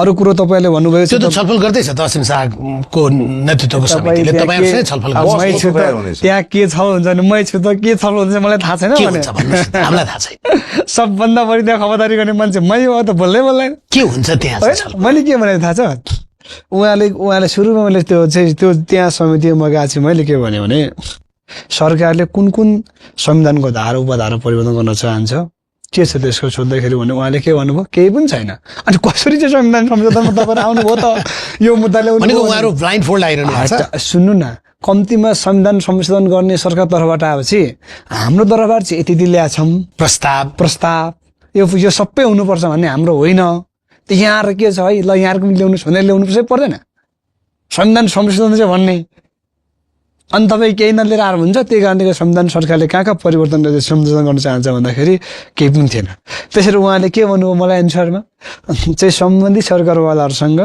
सबैसँग चाहिँ परामर्श लिएर चाहिँ त्यसको आधारमा गर्ने भन्नुभयो अनि उहाँले त्यो परामर्श टोलीद्वारा के ल्याउनु भयो आयोग खारिज गर्नुपर्छ आदिवासी जनजाति आयोग मधेस आयोग दलित आयोग थारू आयोग होइन विभिन्न आयोगहरू खारिज गर्नुपर्छ भनेर सुझाव दिने मान्छे बढी मात्रामा उहाँले ल्याउनु भयो अनि त्यसमा मैले 3टा सुझाव बनाएर दिएको थिएँ ठिक छ सुझाव दिने भने 3टा कुरा नछुराउनुहोस् भने मैले एउटा समुदाय सबै समुदायको मान्छे ल्याउनुहोस् भनेको उहाँले ल्याउनु भएन मैले नाम पनि दिएको थिएँ ल्याउनु भएन एक दोस्रो कुरो उहाँले के गल्ती गर्नुभयो महिलाहरू बढी मात्रामा ल्याउनुहोस् होइन त्यहाँ त पुरुषै मात्रै बढी आउँथ्यो एक दिन चाहिँ महिलाकै भेला थियो खुसी लाग्यो मलाई खुसी गरेर मुसु हाँस्दै गयो महिला आएछ भनेको भरे त महिलाकै विषयमा छलफल गर्छ क्या अनि महिलाको छलफल नभइकन आउँथे त होइन त्यो कारणले गर्दा महिलाहरूले लिङ्गको आधारमा तपाईँले सुझाव लिनुपर्छ भने पहिला समुदाय दोस्रो महिला अथवा लिङ्ग भनौँ न महिला नभए लिङ्गको सबै समुदाय समेट्नु छ तेस्रो मैले के भने भूगोलको आधारमा कर्णालीको पीडा सुदूरपश्चिमको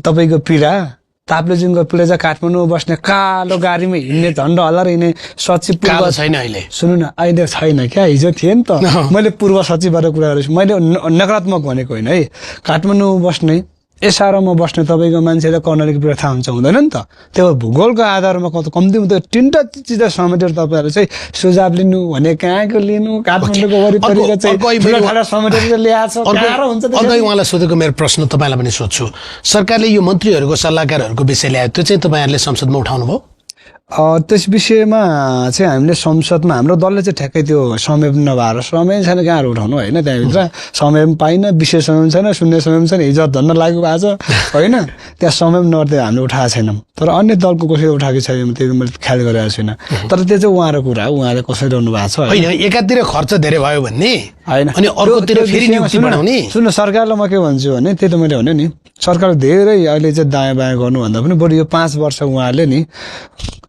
बाउ आमाले भन्छ नि सुरुमा तपाईँको चाहिँ सियो चोर्छ अरे अनि तपाईँ लास्टमा चाहिँ फाली चोर्दै तपाईँ घर फोड्छ भन्छ नि होइन त्यही भएर मैले उहाँलाई के भन्नु खोजेको थिएँ भने नि सरकारलाई अझै पनि मेरो क्या एकदम तपाईँको सिरियसली म सांसद नसम्झिनु एउटा सामान्य नागरिक सम्झिनु सरकारलाई धेरै नआउसिनु धेरै नउम्लिनु होइन जति छ त्यसलाई बिस्तारै बिस्तारै 5 वर्ष बरु तपाईँहरूले यही भित्र रहेर राम्रो काम गरेर गयो भने सरकार सफल हुन्थ्यो क्या तर सरकार असफलताको चाहिँ तपाईँको चाहिँ भूमरीमा सरकार फैसक्यो कहाँ कहाँमा भनिदिउँ अब 1-2 दिन गरेर समय छैन म भनिदिन्छु ल छोटो एक संविधान संशोधनको उहाँले कुरा ल्याउनु भयो त्यसमा तपाईँको चाहिँ त्यो पारै मिलेन त्यसमा उहाँहरू फेल भइसक्नुभयो दोस्रो मानव जेनजी आन्दोलनको 23-24 को जेनजी आन्दोलनको मानव अधिकारले तयार पारेको प्रतिवेदन कार्यान्वयनको सवालमा प्रधानमन्त्रीले के भन्नुभएको छ त्यहाँ उहाँले के भन्नुभयो त्यो मात्रै होइन हामीले हिजोको तपाईँको चाहिँ जति पनि आन्दोलनहरूमा भएको हिजो घटनाको छानबिन गर्छौँ भन्नुभयो सरकार त्यहीँ फसिसक्नुभयो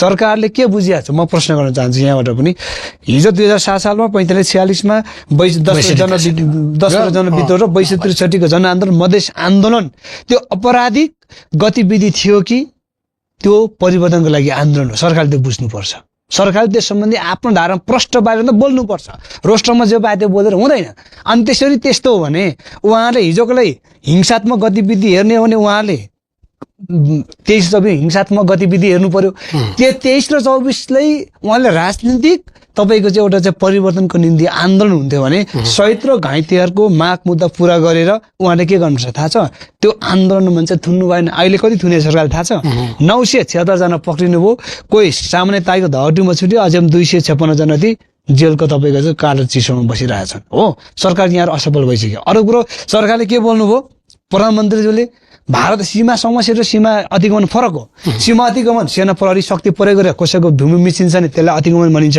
त्यो चाहिँ नेचुरली तपाईँ उत्पादन संसार गरिन्छ नेपालमा मात्रै होइन त्यो समस्या हो उहाँले त्यहाँ के बोल्नुभयो हामीले मात्रै भारतले मात्रै होइन हामीले पनि भारत स्पष्ट बनाइसक्नु भयो प्रधान अब त्यही त म अवधि आउँदैछु क्या चितवनमा स्पष्ट गलत थोरै बोल्नु दिनुहुन्छ अब हेर्नुहोस् पार्टीको कार्यक्रम ठुलो कि संसद भवन ठुलो मेसेज ठुलो कि ठाउँ ठुलो सुन्नु न फेरि तपाईँहरूले चाहिँ उ गर्नुभयो फेरि गर्नुभयो सन्देश ठुलो गलत बोल्नुभयो सुन्नु अब तपाईँ अहिले सुन्नु न मैले एउटा सिरियसली नागरिक विषयले म भन्दैछु ल सिरियसली त्यो चाहिँ प्रधानमन्त्री जो कुरा बोल्नु भएको छ नि त्यो अब भविष्यमा यति गलपासो हुन्छ यी बालेन्द्र शाह त प्रधानमन्त्री सधैँ स्थायी होइन नि त उनको पार्टीको भोलि कोही बेला अरू पार्टीको भोलि प्रधानमन्त्री कोही बेला उसले गलपासो भयो त्यो उहाँको कुराले के भएको छ भने हेर्नुहोस् है भोलि सीमा समस्या र सीमा अतिक्रमणको विषयमा संवाद गर्ने हाम्रो कूटनीतिज्ञ विज्ञहरूमाथि उहाँले गलपासो बनाउनु भयो एउटा ठुलो प्रमाण गर्नुभयो नजिर स्थापित गर्नुभयो अब भन्नुहोस् न मैले चाहिँ त्यो सम्मानित तपाईँको सार्वभौम सांसदको रोस्टमबाट बोलेको थिएँ हाम्रो प्रधानमन्त्री ज्यूले बोलेको भनेर हाम्रो छिमेकी मुलुकले दाबी गर्छ अनि हाम्रो कूटनीतिक विज्ञहरूले चाहिँ होइन त्यो त एउटा पार्टी एउटा पार्टीको चाहिँ महाधिवेशन गाह्रो स्पष्टीकरण दिएको थिएँ भनेर हुन्छ पार्टी ठुलो हो कि देश ठुलो हो ओके अब सकौँ त्यही भएर कारणले सरकार असफलताको बाटोमा गइसक्यो म फेरि भन्छु अब त्यहाँ फर्किएर 3 महिनामा सरकार सफल असफल भन्ने बेला भइसक्यो हो त बाटो उन्मुख भन्ने बेला फेरि सुरुमा मैले के भनेको सियो चोरेर फाली चोर्छ फाली चोर्ने घर पर्छ भने सुरुमा तेरो भने हो क्या तपाईँले यही कुरा ल्याउनुहुन्छ भनेर प्रधानमन्त्रीज्यू कहिले संसदमा गरे यो विषयको जसरी चितवनमा जवाफ दिनुभयो त्यसरी नै कहिले जवाफ दिनुहुन्छ प्रधानमन्त्रीज्यूको चाहिँ विषयमा अब सचिवालयबाट के जानकारी आउला अहिलेसम्म मलाई जानकारी छैन तपाईँलाई पनि जानकारी नहुने हुन्छ कसरी जान्छ प्रधानमन्त्रीको सचिवालय छ त्यहाँ त्यसपछि गएर त्यो हाम्रो तपाईँलाई थाहा छैन उहाँहरूले यो विषयमा प्रधानमन्त्रीले संसदबाट जवाफ नदिँदासम्म यो बजेटको छलफल भएर हो पछाडि फेरि छोडिदिएको। उहाँहरूले सदन चाहिँ अवरोध गर्ने भन्नुभएको छ। त्यो त उहाँ चितवनमा दिइसक्नु भयो महाधिवेशनमा। त्यही त प्रश्न त्यही त हो नि। कुरा त्यही हो। संसदमा बोल्ने त्यो त चितवनमा दिइसक्नु भयो। त्यही हो। राष्ट्रिय स्वतन्त्र पार्टी भन्दा सांसदको सार्वभौम ठुलो। त्यसलाई अथेन्टिक हेर्नुहोस् है, मैले बुझेको चिज के हो भने उहाँले के बुझ्नु भएन हो, मेरो श्रम संस्कृति पार्टी त्यो सार्वभौम सांसदको रोस्टम भन्दा त्यसको समय मेरो श्रम संस्कृति पार्टी केही पनि होइन।